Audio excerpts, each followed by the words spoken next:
हुकूमत आइंदा 3 सालों के लिए बिजली सहूलत पैकेज के मुताबिक इंडस्ट्रियल और एग्रीकल्चरल कंज्यूमर्स के लिए सरप्लस पावर पैकेज की तजवीज़ पर काम कर रही है।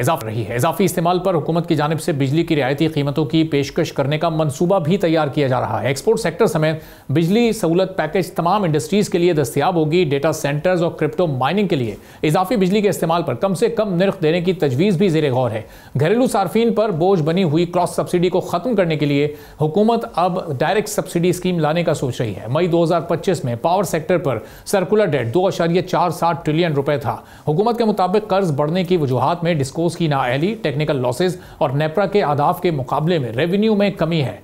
कर्ज इजाफे की वजूहात में इलेक्ट्रिसिटी प्रोड्यूसर्स को सब्सिडीज और लेट चार्जेस भी शामिल हैं। कर्ज को कम करने और सर्कुलर डेट को रीफाइनेंस करने के लिए 1.27 ट्रिलियन रुपए का बंदोबस्त किया जा रहा है। कर्ज की मुद्दत 3 माह के काइबोर के 0.9% की शरह सूद से 6 साल होगी। 6 साल कर्ज के लिए रकम सरचार्ज के तौर पर बिजली के सार्फिन से बिलों में पहले से जमा करदा डेट सर्विस सरचार्ज से अदा की जाएगी। मजीद कर्ज को रोकने के लिए IPP से टैरिफ पर मुज़ाकरात के साथ मजीद 4 डिस्कोस को प्राइवेटाइज करने जैसे इक़दामात भी। अब इस पूरी सूरत हाल में इंडस्ट्रीज पर मजीद कितना बोझ पड़ेगा, उनको रिलीफ कितना दिया जा सकता है और जो डोमेस्टिक कंज्यूमर्स हैं अब उनके मामलात किस तरह हुकूमत हैंडल करेगी बेहतर तरीके से।